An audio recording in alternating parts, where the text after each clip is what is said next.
Welcome to your Route to Wellbeing podcast. I'm Sue Fullergood, and I'm absolutely sure that you deserve to feel great, and it's possible for you to pulse with energy. So if you're not thriving right now, or if there's something that's interrupting your thriving, then maybe this podcast is just what you're looking for. I've tapped into the knowledge base of experts in the 11 domains of well-being.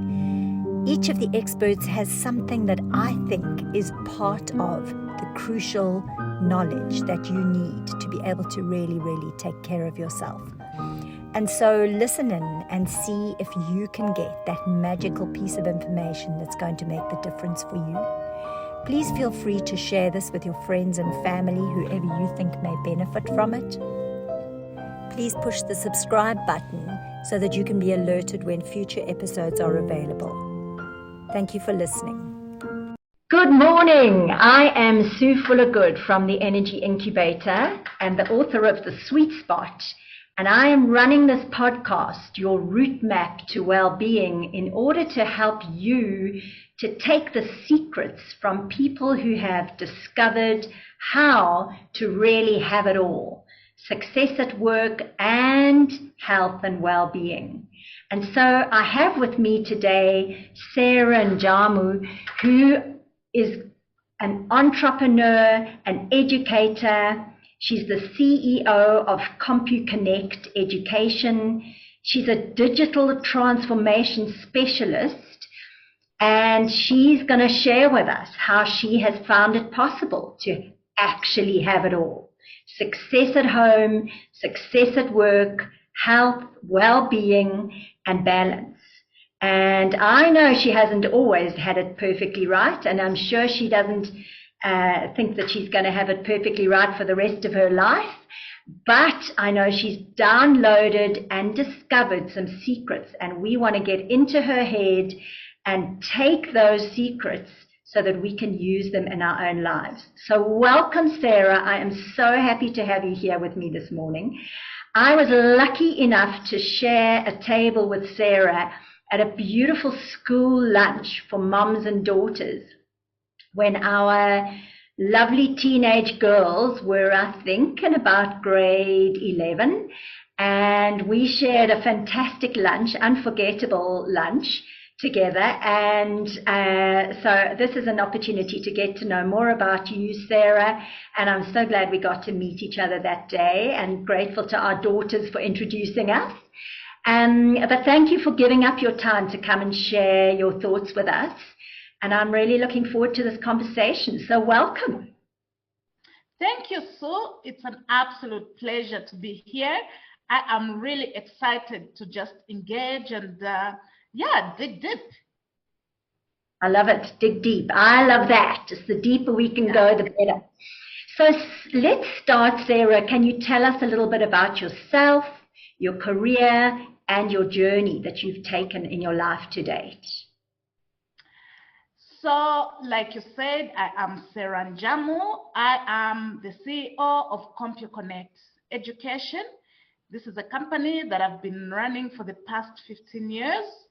I am a wife and I am a mother as well. I love those titles. I embrace them because they are part of who I am, and those titles also drive the way I live my life and what I do. So I started my career as a high school mathematics teacher. I taught my mathematics in a high school. Then I transitioned into tertiary, where I worked as a lecturer. I worked as a lecturer for mathematics and ICT. It's at the time that ICT was just being introduced, so we would teach ICT to like your engineering students, or students that were studying technical courses, and they were taking ICT as part of their key skills. And then at the time, I was also studying towards my MBA.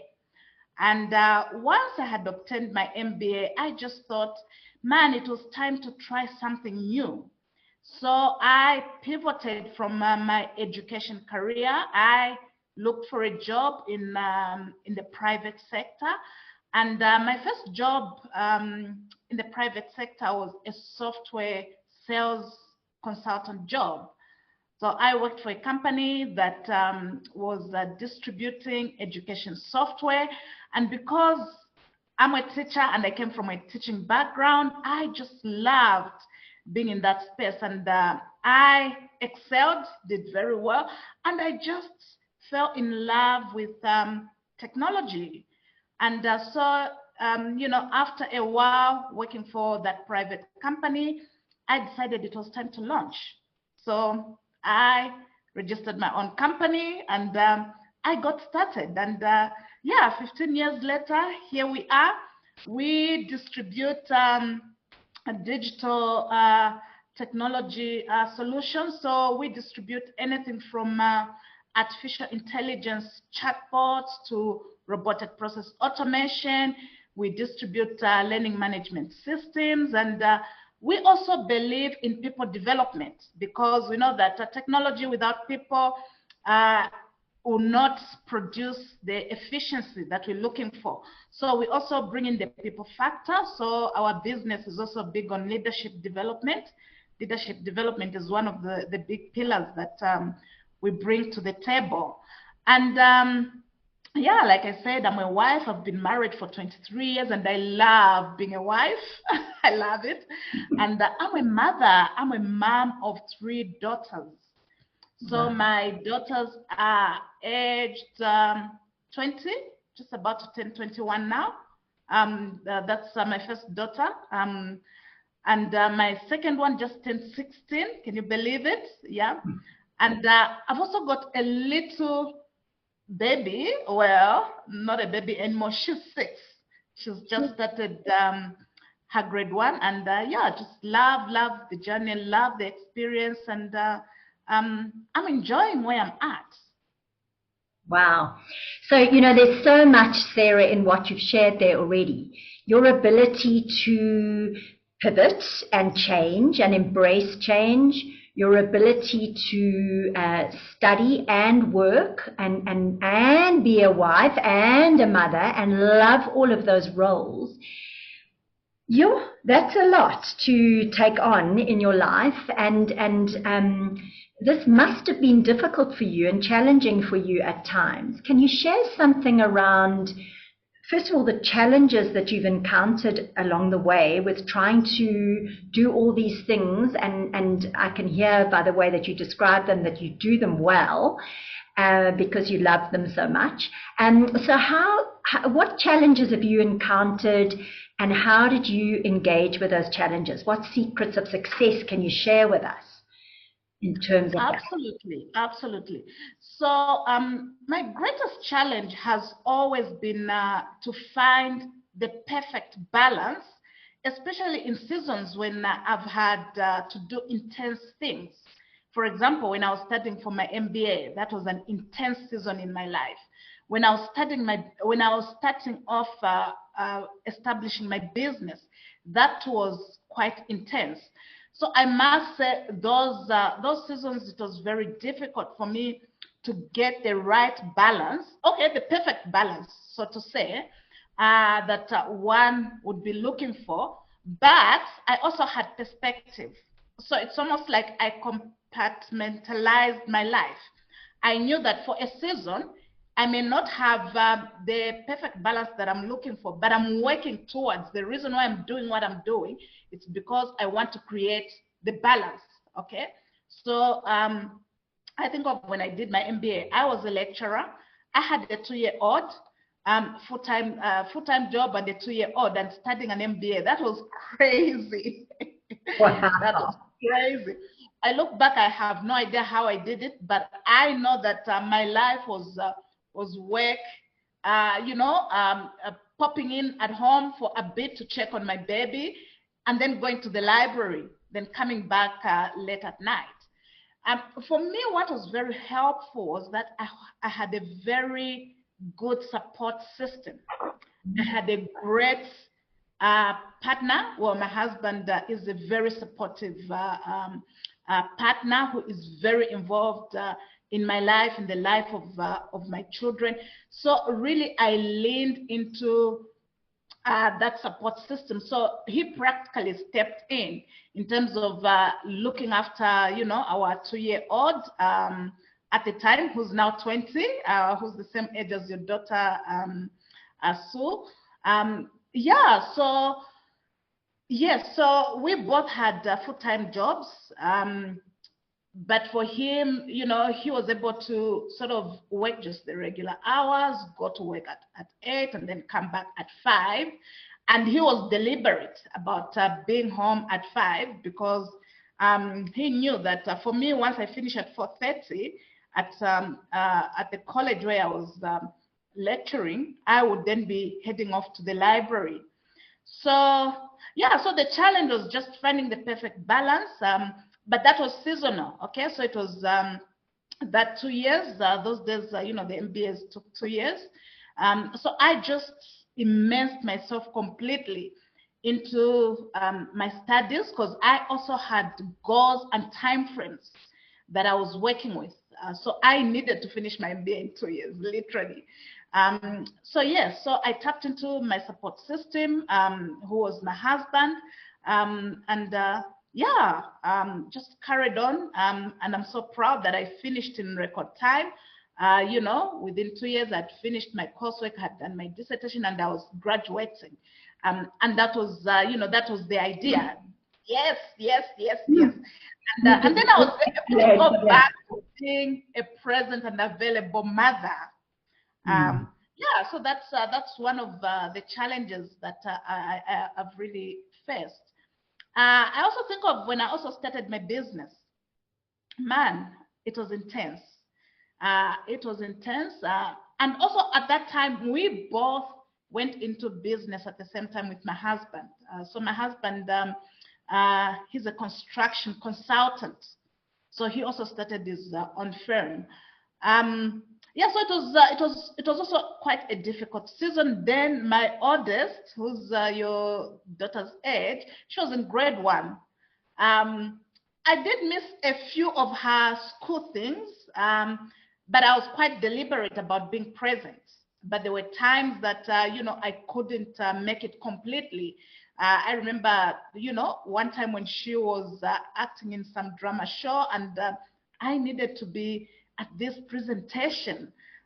You know, I had to sacrifice that, but I never beat myself up. So my whole thing was, you know, once I lose that balance, the idea is to get back, you know, and just work towards finding that balance again. So yeah, that was a difficult season as well, but also I tapped into my support system. So I had good helpers as well who were fantastic with my kids, helped with homework as well. So yeah, so I just made sure, you know, I made sure there was a good backup system for myself so that I could continue achieving what I was achieving at the same time, you know, being a mother as well. Wow, there's so much that I want to come back to and really tease out of what you've said, Sarah, because you've given us so many nuggets in describing your story there and how you engaged with the challenging times in your life. So if I may, you know, the first thing that really struck me is the support system that you created. And I think that is one of the secrets of how we need to think about it if we want to be able to thrive in the world and be successful and achieve our dreams and goals and maybe live our purpose on this planet, is that none of us can do it all alone, and none of us can carry all that responsibility all by ourselves. So we live in a community. And it sounds like you've really engaged with your community and set up a support structure and a team that can help you achieve everything that needed to be achieved in your life. That sort of ability to delegate and rely on and trust other people to help you seems to be one of the nuggets that you're sharing. Am I right in saying that? You're so right, Sue. And I am so big on delegation. I also just find that as women, I think we put a lot of pressure on ourselves because society expects for us to fulfill so many of these roles that we take on everything on ourselves. So there's certain things that I just was very clear about. I knew I was building a business, and that in itself is a lot of work and it takes a lot of energy. So I had to set up my domestic structure in such a way that that too was not consuming so much of my time. So listen, for a season, I didn't do the cooking. I just made sure I had a support system for myself that could cook. I would come home to a beautifully cooked meal and sit at the table with my family and you know, have a decent meal. But I was deliberate. So, you know, it was a deliberate effort. I made sure my support system was well equipped as well, you know, in terms of the skills that they needed, you know, to be able to be part of this ecosystem that I had created for myself. So, yes, delegation, very important. And you've got to be okay with it. And I remember, you know, outside at tables, and you'd have all these moms who cook, you know, who glory in the time that they spend just, you know, investing in cooking. And I'm just like, listen, I haven't stepped into my kitchen for quite a number of months. And I was okay with that because it was a season, and life has got stages, right? And I got to a place where my business was well established, you know, that pressure was off. Like now, I cook all the time, and I enjoy that. I enjoy that. So yes, being able to delegate is part of the success nugget and part of staying sane as a woman. Yeah. Wow, and I'm hearing many other words that I really want to tease out in this conversation. And apart from delegation, I'm really hearing the word deliberate coming from you many times, and it sounds like the second thing that you're sharing with us is that you really were deliberate about the planning. You recognized what you were going to need in order to achieve your goals, and at the same time be the wife and mother that you were. And so you planned really carefully. And the other thing that I'm hearing from you, you didn't use this exact word, but in my speak, you made a lot of choices, and you chose how you were going to spend your time, and you chose that for a season you were going to exit from certain roles and knowing that you could come back to them anytime. And they were roles that you were willing to sacrifice and allow somebody else to fill in for you because they felt sacrificable. Does that sound right? Have I summarized what you said? Absolutely. You're very right. So yeah, so it's about the choices and also setting the priorities. What is it that is important? And then you allocate the needed, you know, time and energy to that. So for example, a good example is cooking.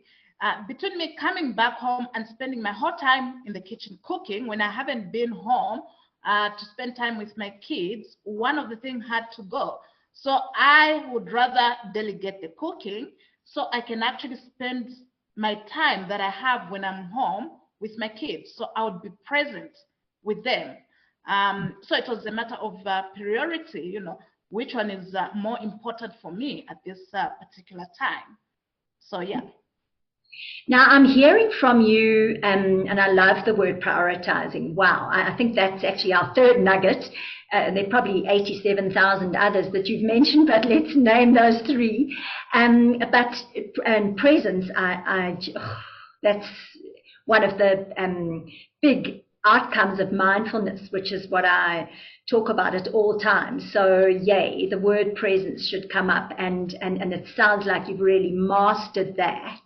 How to be present for your family. So in a way, you gave them quality, even if you couldn't give them quantity. And that quality was so rich because it was presence, inclusive and so present. and chosen and deliberate and conscious so that they could get the best of you in that time and you the best of them. So, yeah, that sounds really brilliant. But what some people may say, and forgive me for highlighting this, but I really want to tease it out of you even further, is that in some ways you're a huge visionary, but there could be said that you've been selfish in the pursuit of your own goals. Now, I'm absolutely the believer in the sweet spot, finding the middle ground between selfish and unselfish, and finding that absolute sweet spot in terms of where you're being the strongest version of yourself and living your truth and your purpose. And that does require some amount of selfishness, not too much and not too little, but exactly the right amount so that you thrive and everybody around you thrives. Can you talk a little bit more around how you engaged with your ability to be selfish, if you don't mind my calling it that, as you pursued your own goals? No, absolutely. I don't think anybody can actually achieve the bigger goal or the vision that they have for themselves without also an element of self-care, which if you think about it, it's an element of being selfish, but in a good way, because if you do not have self-care, if you do not look after yourself, there's no way you're going to execute. You're gonna be tired, you're gonna be out of balance. So there's a place for you to actually put yourself at the center of everything. And for me, I actually understood that. I understood that I needed to take good care of myself for me to be able to thrive, for me to be able to be that good mother, for me to be able to build that business, for me to be able to be that good wife. And part of actually being selfish, if we may call it, was actually cutting out certain things that, I couldn't avail myself to. I remember even relationships that were not serving me well in that season. I literally just let them go. Friendships that were not adding to the fuel of the season that I was in, literally, I let them go. That was part of me refining my commitment to the journey that I had committed myself to. So yes, things that waste time, time wasting things that are not adding value to me. Like I said, even if it's relationships, if they're draining, those relationships literally, I cut them off. So yes, element of selfishness, and that comes from putting yourself at the center of all this, because you are the driver. You're driving, this agenda that you're on. So if you're not strong within yourself, if you're not finding that balance, if you're not finding strength from within, because you've given so much of yourself that you're depleted, you're not going to achieve that which you have set yourself to achieve. Wow. I mean, I totally buy into what you're sharing, and you make it seem so easy. It's not easy to find that exactly right amount of selfishness, if you like, to actually do what's right for you in order for you to be the effective and successful driver of your life. It's tempting, especially as a woman, to be sacrificing of yourself and your own dreams and visions and goals and hopes for your own life so that you can support everybody else's. It sounds like you make this sound so easy. It wasn't easy for you, I'm guessing. You must have made some mistakes along the way as you found your route to this. No, definitely. Look, it's never easy. It's never easy, but for me, I find clarity of purpose being the one thing that is very helpful. So if you're very clear about what outcome you want to produce in your life, then you will take that hard bullet and of course you will get people that do not even agree with your viewpoint or your perspective. But that's where the, selfishness comes in, because you believe in the cause. You will go forth, even if, the people around you do not agree with it. I remember when I was studying for my MBA, I was young, and I lived in a community where people just, got together a lot in terms of, just partying, there's a birthday party here. And when I started studying my MBA, literally, I had no party life. I actually, if people invited me, I would actually respectfully say, no, I'm sorry, I cannot. And I remember, one of my very close friend was like a mentor, really taking offense to that. She's like, listen, you never at any of these functions, okay? People are wondering where you are. But again, I had to explain to her. So it was a difficult, it's like you're going against the tide, okay? So there's this expectation where everybody, is feeling this is what you need to do. And you've also set yourself your own course. So just finding that balance and that courage as well to say no to certain things becomes, something that... Sarah, we lost you for a second. We're going to have to put this back together. We got broken up. Can you start that last bit again for me? Where do you want to start from? I'm so sorry. I don't actually, I've been offline. Maybe you didn't realize that I'd gone offline for... Actually, just carried on talking, actually. But I don't want to miss anything that you said. So I'm just bring myself back to what I asked you. Let's think. I said about it couldn't have been easy. Yes, it couldn't have been easy. Shall we go back to that answer? Can you just ask that question again?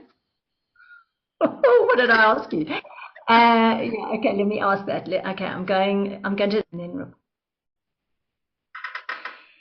Sarah, you make it sound so easy. You make it seem like it was just seamless for you, but you must have struggled with this. You must have made a few mistakes along the way, because it's not an easy balance to find.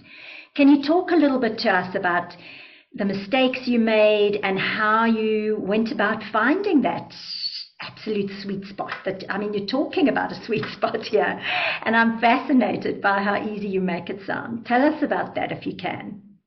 No, absolutely. So it's usually not an easy journey because you are actually going against the tide, right? But for me, having clarity of purpose helped me a lot. Being very clear about, what I want for myself and the outcomes that I want to produce helped me to remain true to the cause or the agenda that I was pushing along the way. I think about when I started doing my MBA.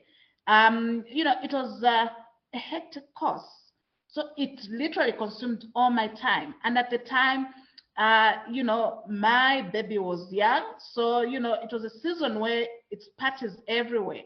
Birthday parties, people getting together. But I had to make that difficult decision not to attend those, activities. So my husband or whoever my support system was, would take my baby to those birthday parties. I would not be available. Or even just get-togethers, because I would have assignments that are due, or I would be studying for an exam. So it would not be wise for me to be out there, partying when I've got all these things that are waiting for me to work on. So I would respectfully say to people, look, I'm unable to join. And I remember some people took offense, as people would. One of my good friend who is like a mentor to me was like, listen, you are never available. We miss you. And some people actually are complaining that, you're not supporting any of the people in the community when it comes to just you being available. But I had to explain to her that I've got goals that I'm working on, and that was difficult. That was difficult. But like I said, for me, having clarity of purpose then surpassed all these things. And people not always agree with you, and that's fine, and that's part of the challenge of you trying to find the sweet spot. You've got to be okay with the fact that not everybody will agree with your viewpoint, but at the same time, you need to realize that you are your own driver of your life, and that's where the selfishness comes in, right? You've got to remain focused on what you want to produce, because you're the only one who has that vision, who's carrying that vision for yourself, and you're the only one who knows how to execute that vision for yourself. I love what you're saying in terms of, you're going to have to be willing to offend some people and to face and confront some judgment from some people. And you're going to have to endure that and tolerate some people not liking what you're doing. And that's not easy. But what I'm hearing from you, Sarah, is that you were very deliberate in following your own truth. You knew what was the truth for you, and you gave yourself permission to do that without deviating, in spite of resistance from the people around you and in your community, and criticism and judgment and offense. And that's a difficult road to take. But obviously that's what enabled you to win out in the end. It's something I deeply, deeply admire, because it's not easy. It's really not easy to engage with and to withstand people trying to stop you, and people thinking you're doing the wrong thing, and people thinking you're a bad person maybe, or even criticizing you for being a bad wife and mother, never mind a bad community member.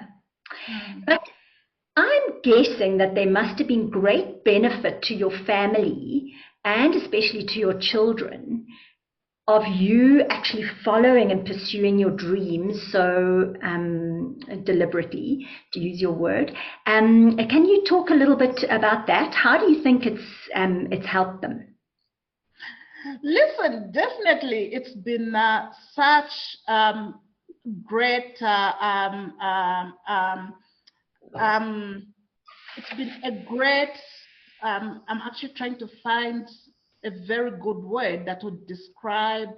It added so much value to just everything in our lives. So, for example, the sacrifice of starting a business actually enabled me to be a more available mother. So the fact that I owned my time, then I was able to, be that mom that's at every sport, be able to serve as a class mom. Even though there was a sacrifice, that sacrifice was for a short period of time. Okay, but in the longer scheme of things, I was more available.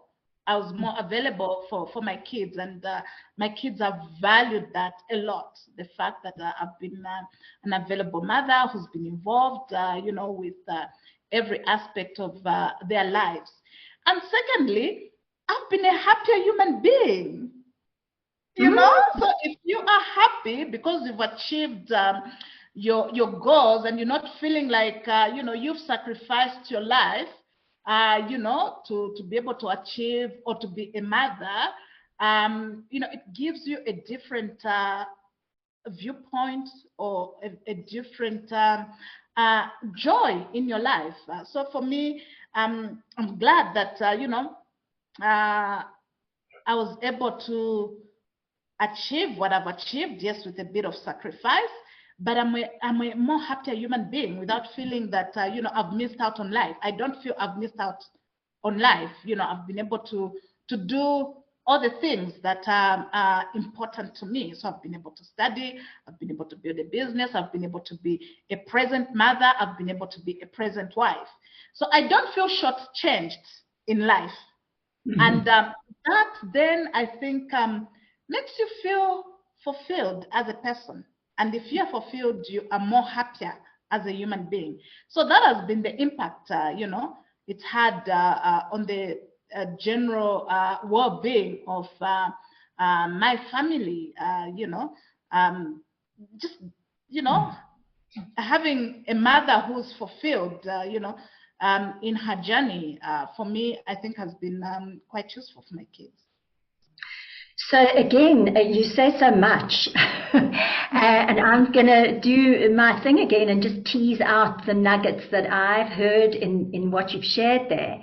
And thank you for that. The first thing, you keep on using the word season, and I think there's such wisdom in that you've been willing to see that life is full of seasons. And so you've been willing to make a sacrifice for a season in order to have maybe a winter, which gives rise to a summer, and we couldn't have summer if we didn't, or we couldn't have spring and summer if we didn't first have winter. So I think there's something so wise in your willingness to engage with the seasons of life. And then I just love this expression of your happiness, fulfillment, your confidence, your joy. It's like you've allowed yourself to do what's necessary in your life in order for your cup to be overflowing, so that your whole family and everybody in your life is blessed by and filled up with the overflow from your cup. So instead of you coming from sacrifice of yourself and your dreams and everything that's important for you, you've done the opposite. You've done everything that's important for you. You've allowed yourself to live your purpose and your truth so that you're so full it's overflowing for everybody else. And therefore you describe your family as enjoying well-being, the whole family, and at least in a big part because you allowed yourself to be full of well-being. Now that is wisdom, and that is very new agey. I remember my mother, bless her lovely, wonderful heart, and she grew up in a totally different era, and times were different, and my father and his business were different. It was almost like it was absolutely frowned upon for women to work. And my mother's a clever, intelligent, ambitious woman, and there she was being a mother. And she used to say things to us like, I've sacrificed my whole life for you children. And that made us feel guilty and ashamed and sorry and bad. And it's so juxtaposed against this new agey permission you've given yourself to just live your own truth and allow yourself to be so overflowing instead of coming from this place of self-sacrifice. So I just find huge benefit in what you've shared here. Thank you, thank you, thank you for that. So let's talk a little bit about your dreams for the future, because you have so obviously lived your life according to a vision and a dream. And what do you dream of for the future? I know you're your own boss and you're your own CEO of your own business. So, and your children are now growing up, even your little 6-year-old. What's the plan for the future? So my plan is to just carry on growing in many aspects of my life, growing in my business life, growing in my journey as a wife, growing in my journey as a mom, growing in my journey of academics, So one of my long-term vision is that I want to do a PhD. That is on the cards. I am also working on a book that a family book, a book that talks about marriage and how to build, a happy family. That will soon be hitting the shelves. It's with the publishers. Just continuing. Doing what I'm doing now. I love being a present mother. I'm very involved with the lives of my kids, being available. I love being a present wife. So those are my ecosystem of my life, if you like. So it's so my vision is just to keep growing, and I'm quite deliberate about investing myself in each pillar so that I just get better as a human being. So there's, again, you keep on doing this over and over again, so many things that you've said there. I think the first thing I want to really tease out is that remarkable ability of you and what you're sharing with us to recognize the multifaceted human being that you are. And this is a huge aspect of well-being as I see it. So I just love the wisdom that underpins that for you, that you really recognize and deliberately nourish all the aspects of you as a person, and also devote time and attention, and something's changed my background all of a sudden, deliberately go for and indulge in growth in all of those aspects. So that's the first thing I heard you say. And the second thing is this word growth, which I think is a huge aspect of well-being. I think when we're constantly growing, it keeps us passionate and excited and just evolving, and that's totally different to the way that so many people are living on this planet, which is just sort of rinse and repeat. Wake up and do what we did yesterday because it's safer and it keeps us going, and better the devil we know than the devil we don't know. And so just living out of habit, living in a rut.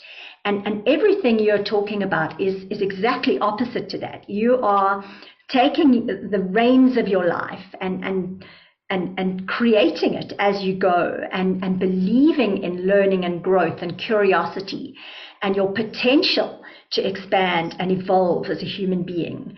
And can you tell us a little bit more about the outcomes of that for you and your family? Yeah, I think what that does so is that it makes you a fulfilled person. Hey, I cannot overemphasize that. And for me, I don't know what other people's experiences are.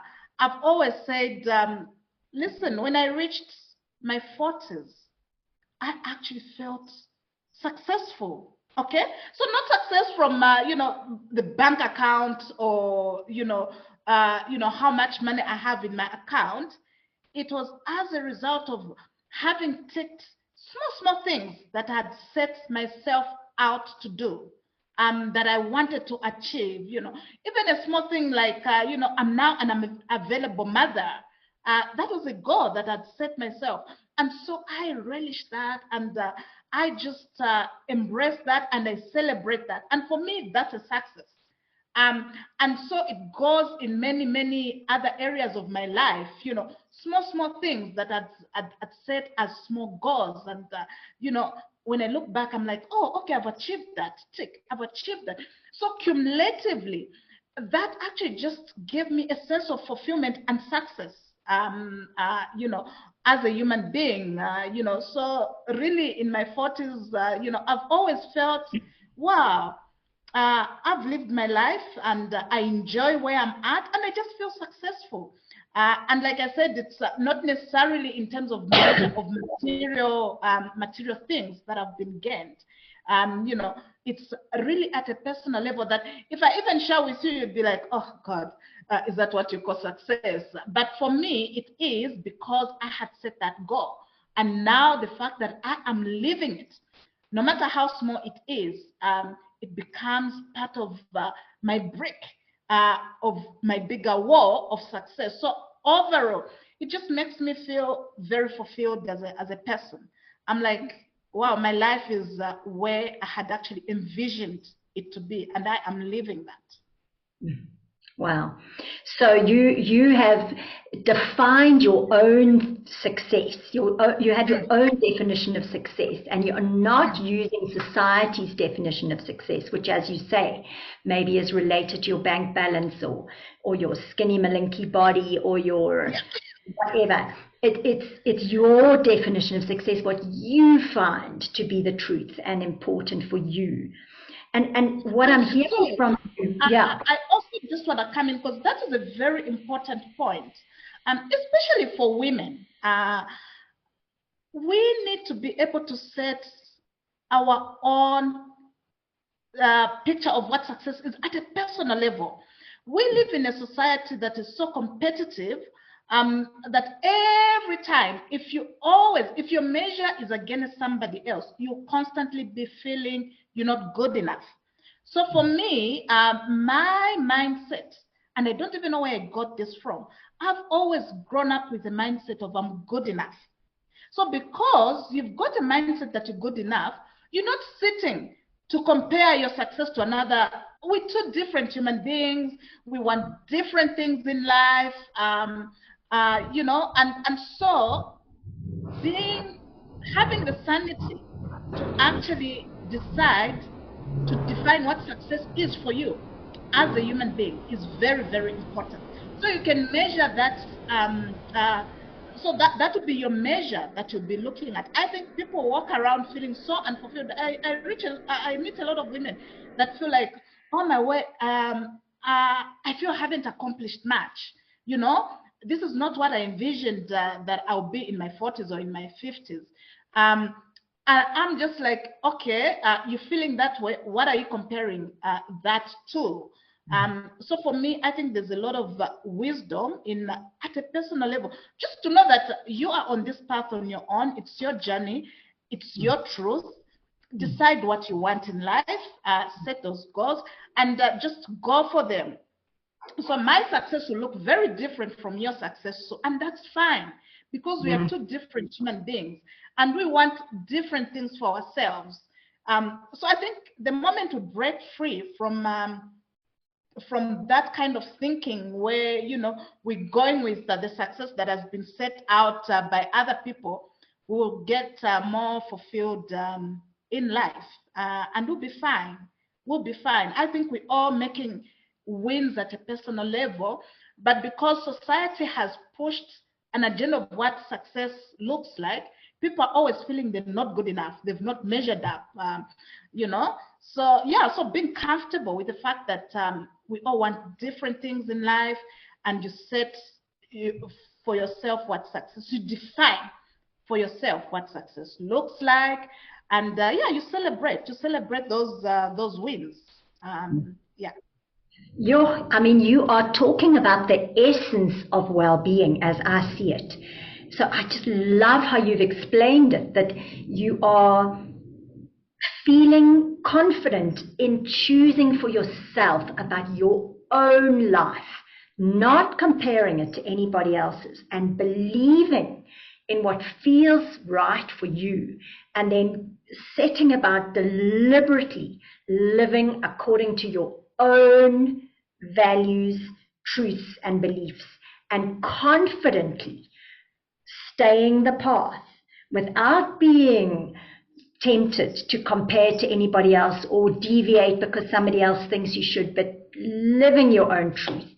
Wow, it's not easy to do that, because we have this thing called an ego, which constantly compares us to everybody else. But when you can keep your ego quiet, or hear your ego's voice and do it anyway, live your life for yourself according to your own values and your own truth, then you will have fulfillment. But what I'm really hearing from you as well, underpinning your ability to do this so relentlessly, is this self-efficacy. You really believe in yourself, and you really trust yourself to be able to go for what you want and what you know is your dream.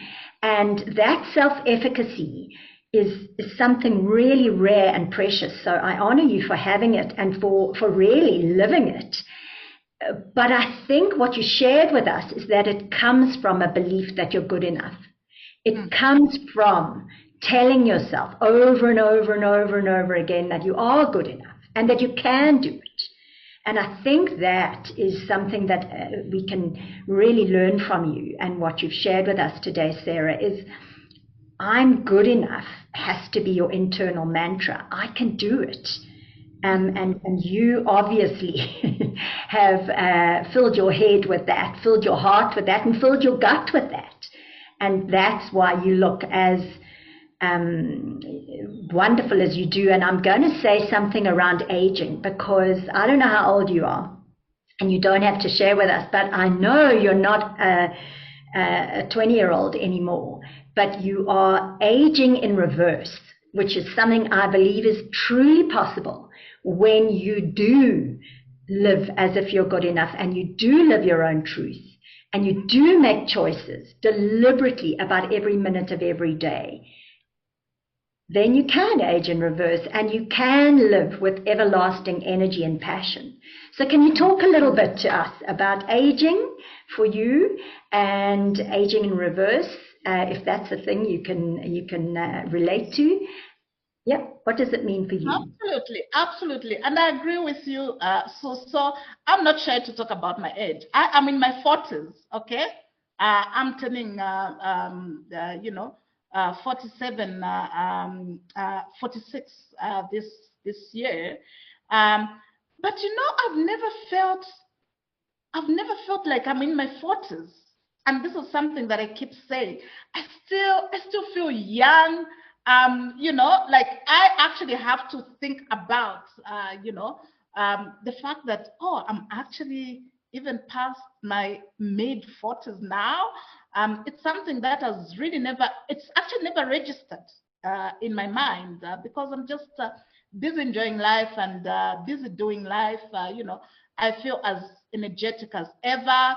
I feel as vibrant as ever. I have, visions that, are so alive that I'm working towards. I've got goals that I'm working towards. So yes, I feel very young. I feel very young, at heart. And even physically, I've really never felt odd, to be honest. Well, you are young, by the way, if you look at it out of my lens, because I'm even older than you. But I think your secret of youthful vibrancy is the enjoyment of your life. I think that's what you're saying to us, is it's because you have so much joy and enjoyment of your life. And that seems to be not only because you're choosing about every minute of every day, but also because you're grateful. You're grateful for yourself, and you're grateful for the life that you have. And if there's something you don't like, you can change it. Absolutely, absolutely. So I was actually going to say, just a sense of gratitude. I am a big believer, and I live on that constantly on a daily basis. Just having a sense of gratitude, even in small, small things. I am very aware and very attuned. I keep saying I'm just one of those people that choose to look at life as the glass is half full and not half empty. I'm just an optimist. Um, so I keep saying I'm an optimist by nature, but actually not. I'm a deliberate optimist by nature. I am very deliberate about being optimistic, and so I just leave it out. So you must have negative days. You must have days when you just don't feel grateful. You feel like life is tough. And tell us about those days. No, definitely those days are there, but the one thing I can tell you is that I do not allow myself to dwell there. So when that comes, to be for a bit, but let me tell you, I'll snap out of it quickly, because my mindset is so attuned to, being positive. So one of the things, I am actually very strict, deliberate, whatever word you want to use, about what I allow in my space. So the kind of things that I listen to, the kind of things that I read, the kind of people that I connect with, the kind of friends that I speak to. So listen, so even if you're my good friend, if you're full of negativity and you're not bringing positive energy in my life, I'm gonna slowly put you at the back seat. That's just the way it works. It's that whole thing of being selfish. Okay.